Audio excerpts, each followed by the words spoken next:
Chronicles of a Gooner. Like and subscribe.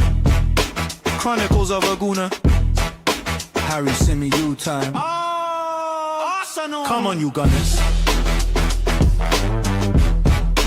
Arsenal. Chronicles of a Gooner.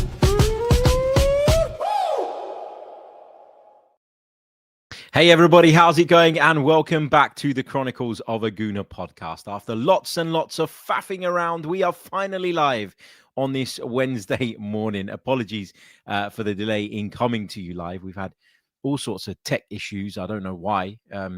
StreamYard was telling me that my stream was created and ready to go. And when I was pressing go live, it was saying, nope, the stream is no longer available on YouTube. So then I'm going on YouTube and I'm deleting it and I'm creating a new one and it's still not working and it's not pulling through. And then I've got multiple streams coming up, all of the same thing. And basically it's just driven me up the bloody wall. But here we are live and we've got a bit of news to talk about, which is a rare thing during the international break and something I've got to be honest, I'm quite grateful for. I do have a couple of formats up my sleeve for the coming days. We're going to do another episode of Unpopular Arsenal Opinions. And we're going to do an episode where we look at all of our summer signings and rate how they've performed so far in terms of their level, in terms of their performance versus the expectation level, etc., etc. So we're going to do a bit of a deep dive into all of our summer signings. So there's lots to come over the course of the rest of the week. So make sure that you are subscribed. Make sure that you've got your notifications turned on. Although if you had them turned on this morning, you'd have probably gotten about 77 notifications. So yeah, it's been a bit manic, but we're here. We're ready to go. And we're going to talk about some, I think, quite significant news. Now, I think a lot of the time when we talk about transfers, when we talk about recruitment, there is obviously and understandably a focus on what we're doing on the pitch.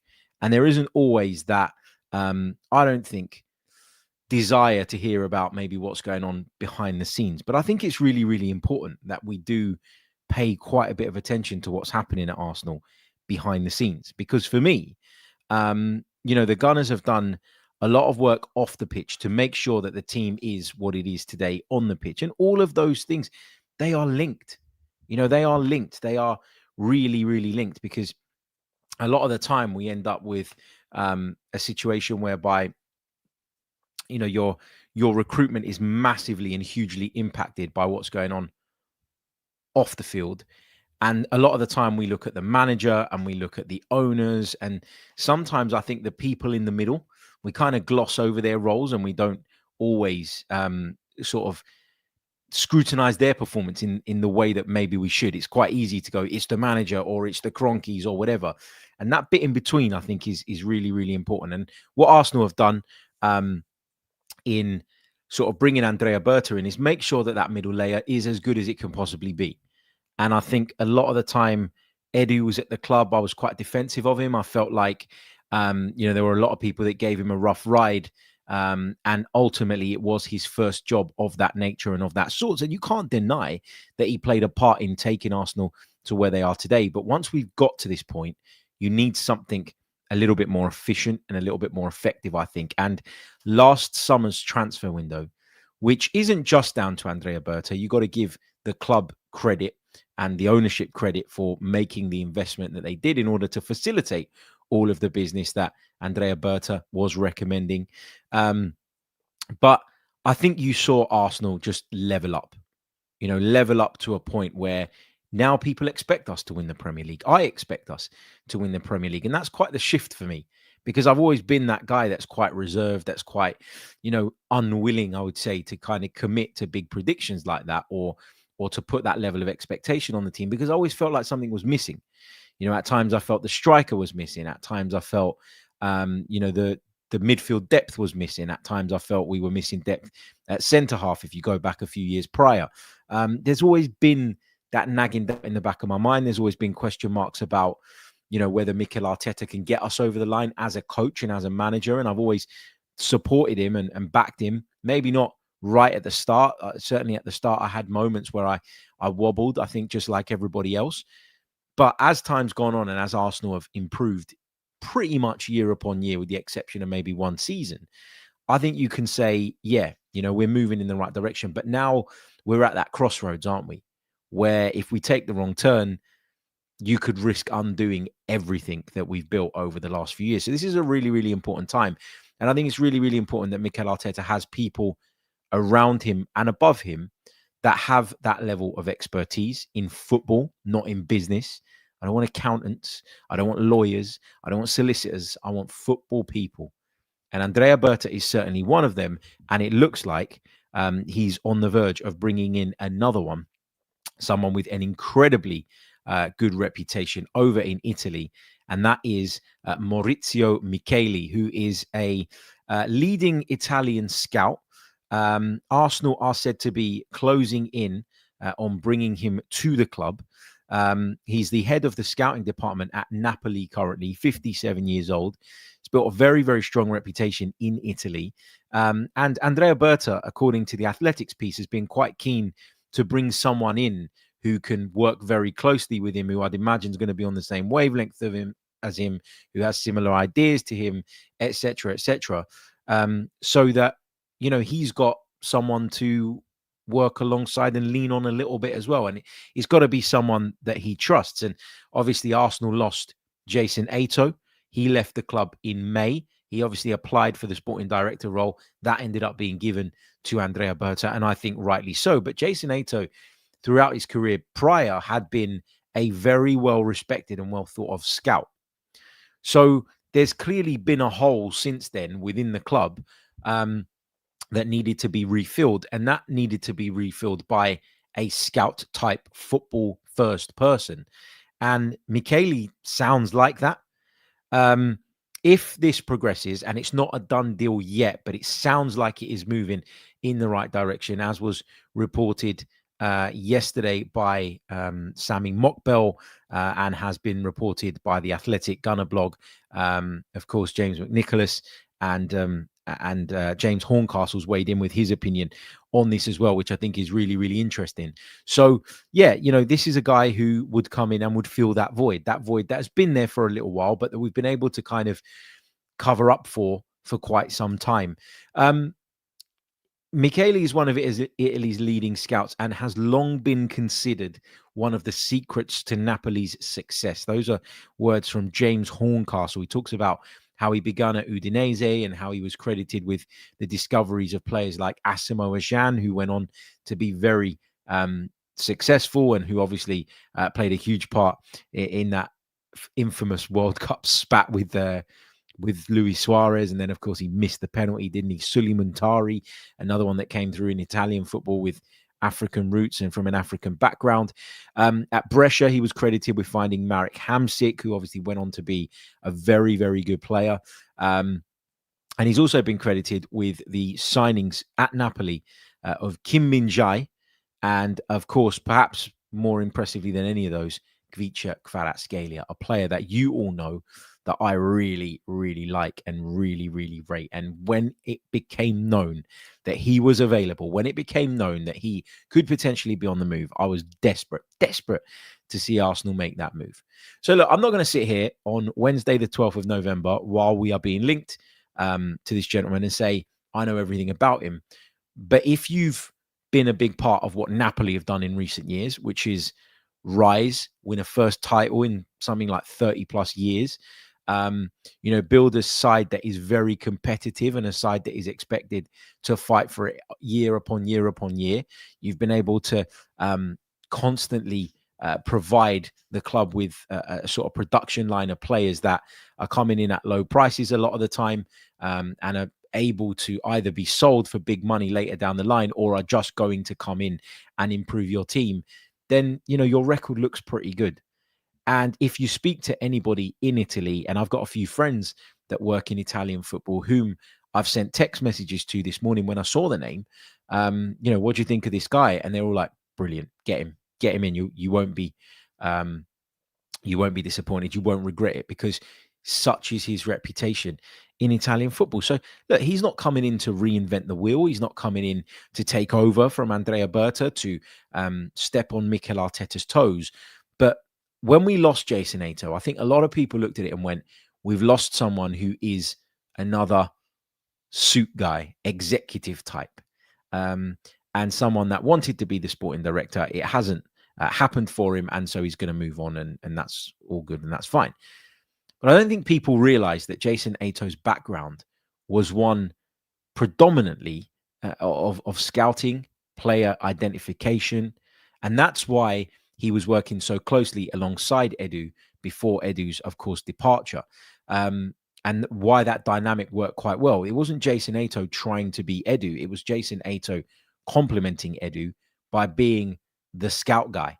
And when Jason Ato left after not getting the sporting director role, we lost someone with a really broad skill set. And I know he wasn't the most popular figure in the room because a lot of people felt that while he was interim sporting director, Arsenal really dropped the ball by not signing last January.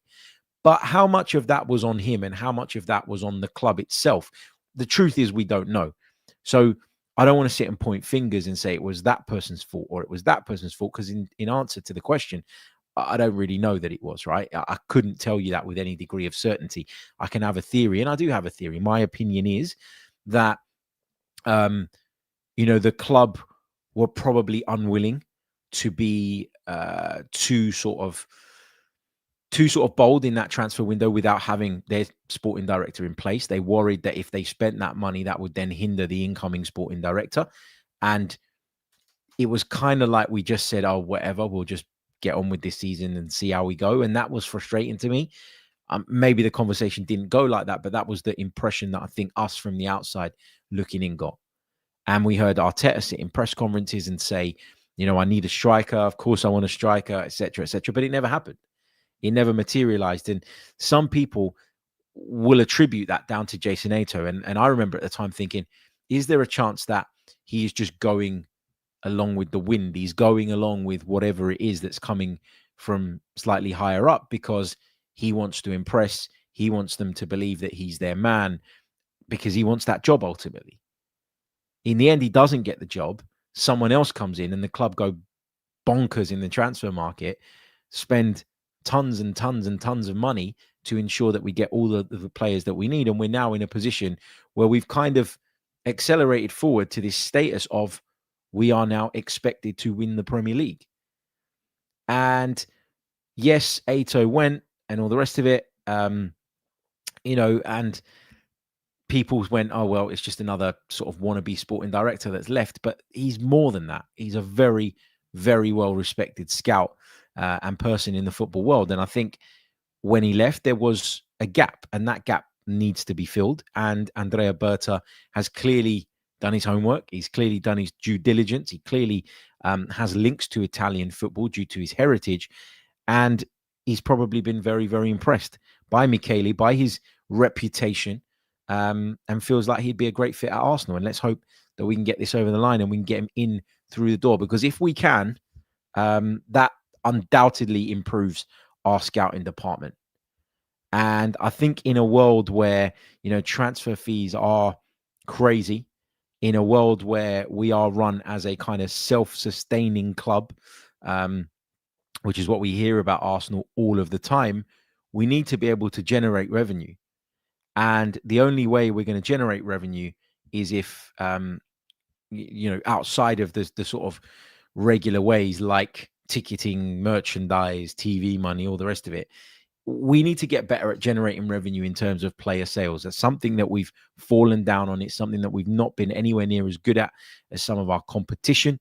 And let's hope that we can improve in that department by perhaps with this edition, just identifying those players a little bit earlier in their careers before they have that reputation. And I know that it's been part of our recruitment strategy to look at players of a certain age profile, but that who also have a fair bit of experience. But if you can identify those players a year prior to that, a year prior to them kind of blowing up and getting this sort of European-wide reputation, you can probably save yourself a hell of a lot of money, which puts you in a position where you're either spending less for the same results and outcomes, or you're able to get players before the market goes boom around them and you can sell them on and make good money. So, we'll see.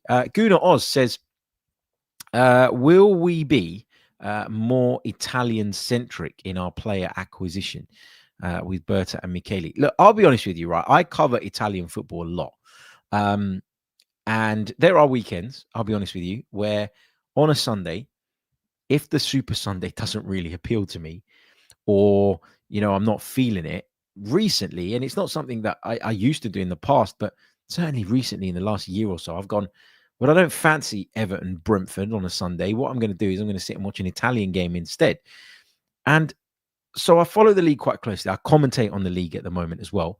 So I've seen a fair few games this season, and I've been right across them and done my research and done my homework. And I'll be honest with you, I don't think the talent is there in Italy right now, in comparison to previous years. I think in the past, it was a real hotbed of top footballers. And, lots of players were coming through all of the time. The big clubs, always went and recruited from abroad, Brazilians, South Americans, whatever, Spanish, German, whatever, Argentinian. They'd always go out and sort of recruit some of the best of the rest. But there'd always be quite a strong Italian feel and smell, I suppose, to all of those sides. And that's not the case anymore because the talent just isn't there. Like, I'm not saying that there's no Italian players of note or that there's the talent pool is completely dried up, but it's certainly not what it was. So I'd be quite surprised if that was the way that we went. But even when you look at some of Michele's greatest hits, Marek Hamšík is an Italian. Suleiman Tari, who was mentioned in that piece, not Italian. Asamoah Gyan, not Italian. Kvicha Kvaratskhelia, not Italian. Kim Min-jae, not Italian. So I suppose that he is way more open-minded than just scouring the Italian market. With the resources of a Premier League club, why would he not be able to extend that search and cast that net a little bit wider? So yeah, that's my view and opinion on that. Right, look, we're going to take a really, really short pause. When we come back, we're going to discuss Myles Lewis-Skelly before taking some of your questions from the live chat. Don't go anywhere. You are listening to the Chronicles of a Gooner Pod. You're listening to the Chronicles of a Gooner. Like and subscribe. That's right. You're listening to the Chronicles of a Gooner. Like and subscribe. I sort of clicked this setting, which is streaming us out at the moment in both portrait and landscape mode, which means if you're watching us on YouTube and you're on the portrait mode and you don't like it, if you scroll down, the landscape option is there as well. I don't know why it's doing that. I think it's designed for those watching on their phones. I didn't know what I was clicking. I don't like it. I'm going back to the normal way next time around, but that's what that is. If you're wondering, I've seen a few comments in the chat box about that. Okay, let's talk Myles Lewis-Skelly, because yesterday there was a report from a Sky Sports reporter whose name escapes me. Apologies. I did know it and it's just completely gone out of my head right now, which is really bad. But it kind of signifies to you what sort of morning I've had. Anyway, where he said, look, a number of Premier League clubs are monitoring Myles Lewis-Skelly's situation. Obviously, Lewis-Skelly not in the England squad. Thomas Tuchel very sort of publicly stating just recently that Myles Lewis-Skelly would need to play more games in order to be considered. And I just think this is all a whole load of much, when really and truly it's kind of nothing, if I'm honest with you. I think Myles Lewis-Skelly has had a remarkable start to his career. He's a young lad. He is still developing. He is still growing. He is still learning. He probably got more opportunities last season than was probably in the thinking of the coaching staff and of the manager because of some of the issues that we had. I mean, Ricardo Calafiori, who we brought in for a lot of money, had come in sort of with this sort of big reputation, having impressed at international level, and was going to come into the side and be our left back. And obviously that didn't go as planned because of the injuries that he had, the problems that he had.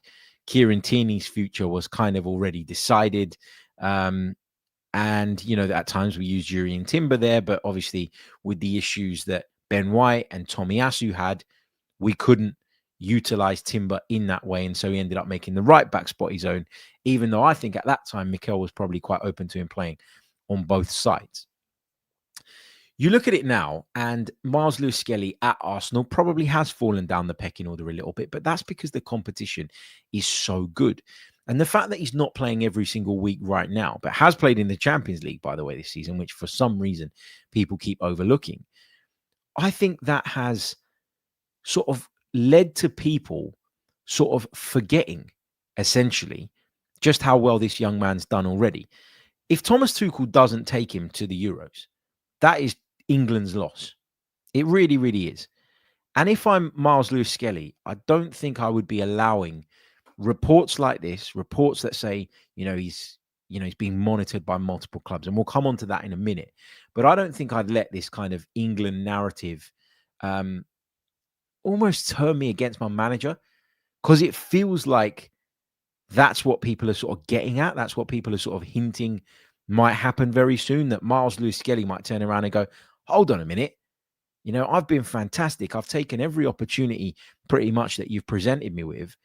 Ricardo Calafiori's back now. Then you went and signed Piero Hincapié, and all of a sudden, I've fallen right down the pecking order. This is not on. I'm not having it. I want to leave. We're not at that stage. We are not at that stage. He's only 19 years old. We've got so many games to play this season. He will get a fair amount of game time. He will play in Europe. He will play in cups. He will even play in the league at times. Got no doubt about that in my mind. And the same can be said of Ethan Nwaneri right now, whom people are sort of making a big fuss about with regards to how little game time he's had. But these are young lads who were thrust into the spotlight because of the injury problems that we had at the time. But they haven't regressed now. They haven't fallen off. They've just slotted back into probably what their rightful position in the squad is. He's just signed a new deal. He's loving life at Arsenal. He's got great people around him, by all accounts, Myles Lewis-Skelly, and I'm pretty confident that they will, be sort of managing this situation, and obviously constantly in conversation with him and discussing some of the reports, and maybe what some of those reports are designed to do. It's the international break. There's nothing to talk about. Let's chat about someone that there's no indication he's going to leave, but actually it kind of makes sense if you frame the story and the package in the right way.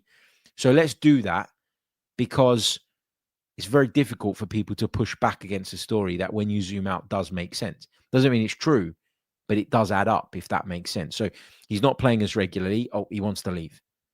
And I know the report didn't say that Myles Lewis-Skelly wants to leave, but what the report said was that there are a number of clubs monitoring him. And this is one of the frustrating phrases and sentences that just gets thrown around time and time again during a transfer window, that for some reason has decided to pop up and rear its ugly head in November.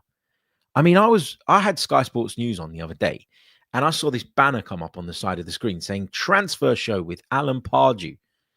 Transfer show in November. What the hell for?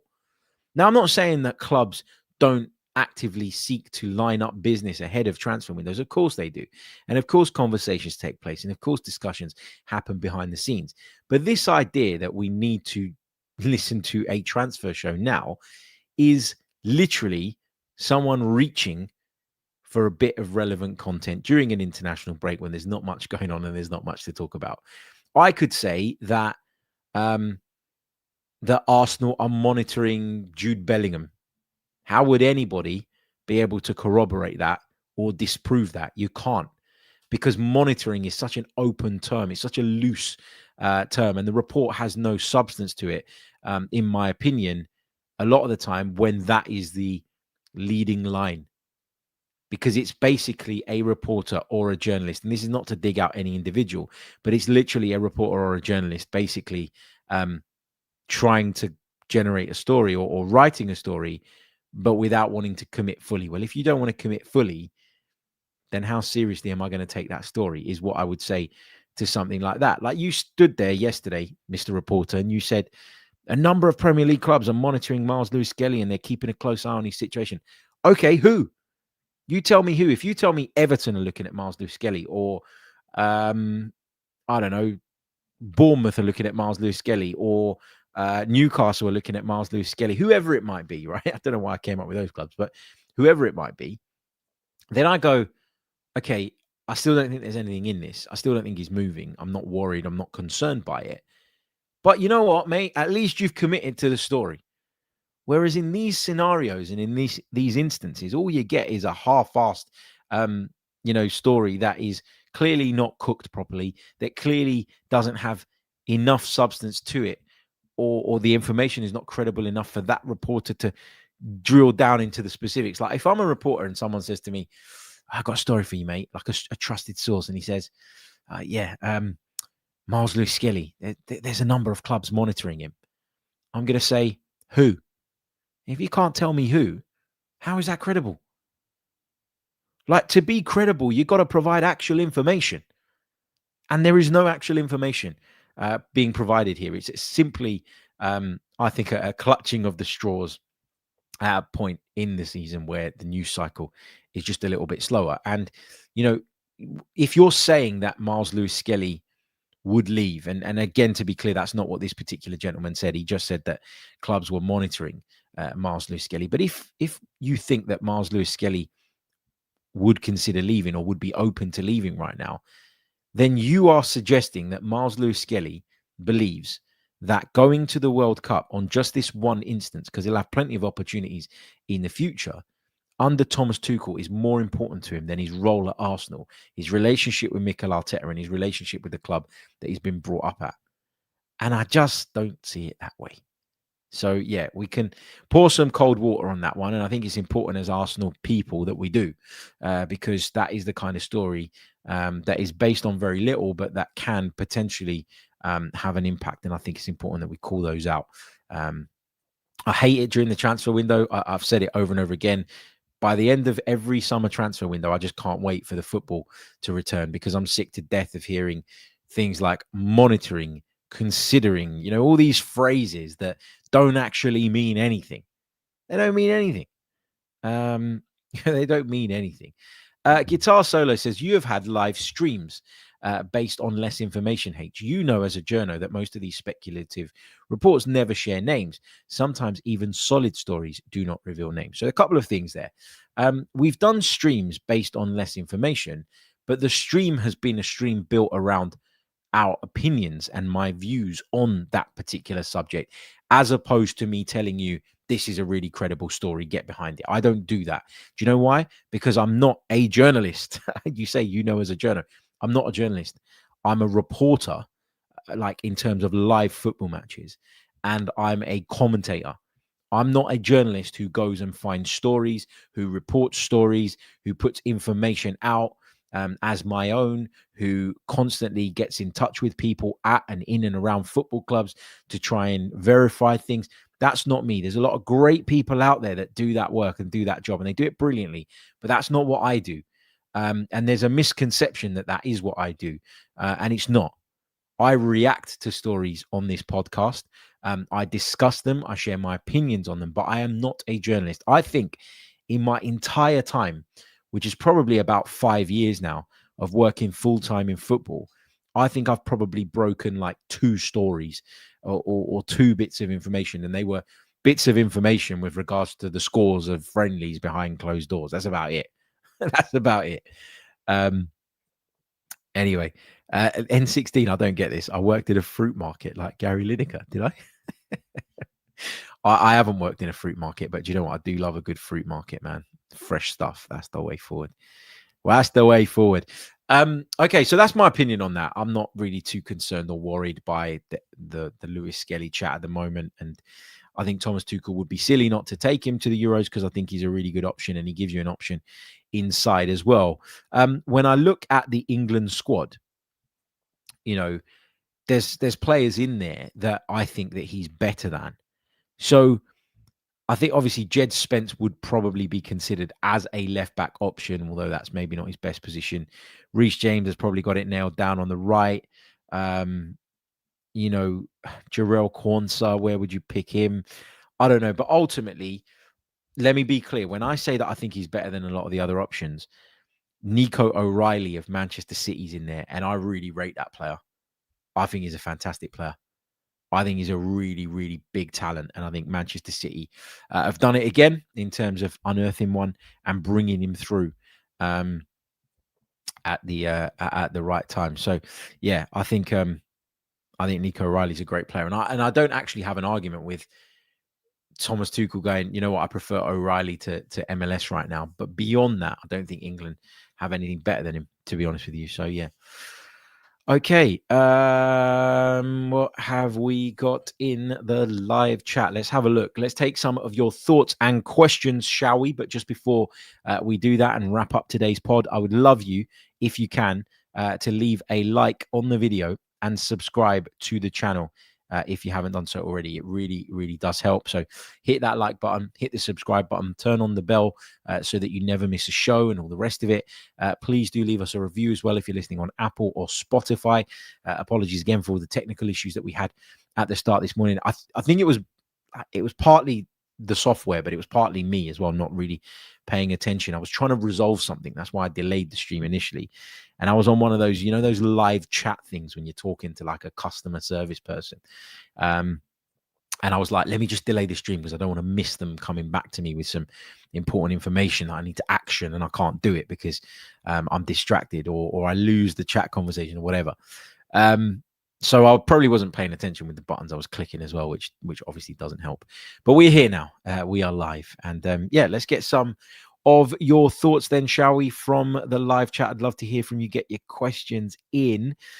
Guna Oz says, with Norgard currently not hitting the ground running when we rotate him with Zubi and Declan, what do you think of moving MLS into that position, into the midfield?